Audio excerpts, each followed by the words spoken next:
Okay, so today I'm working on a 2004 Honda Accord. This one has the K series motor, a little dirty, little dusty. This vehicle actually came from an auction. Just beware when you're buying auction cars. You know, the dealerships that turn them in are pretty much saying that the vehicle is either too many miles, too many problems, you know, insert issue here.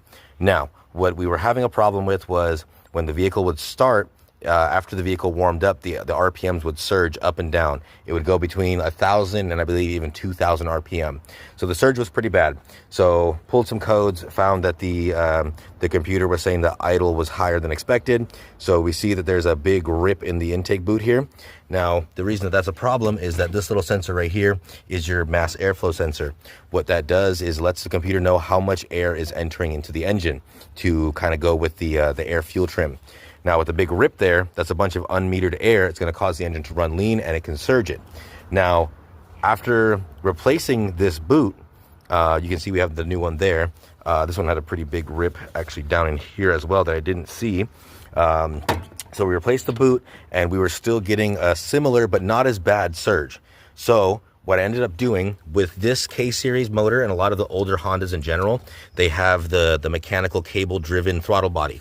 Now, I plugged off the port for the idle air control valve. Now, what the idle air control valve does is it controls the idle flow. So when that little valve opens up, it allows extra air in to allow it to run leaner and have a elevated idle during like cold starts and whatnot.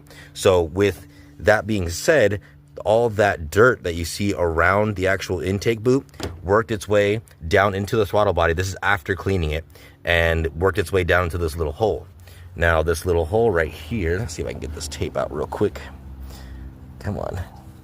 This little hole is at the bottom of the throttle body. So when the dirt was going in, it was falling down into here, and you can actually hear when the vehicle powers on, it's got like a little crunching noise.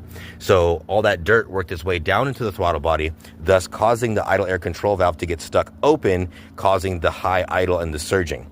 So just a little piece of electrical tape after I cleaned the throttle body and made sure there was no oil, stuck it on there, started it, and idle was about 500, where it should be for the vehicle's current state of engine coolant temperature. So just a cool little tidbit I wanted to share with everybody. Have a good day.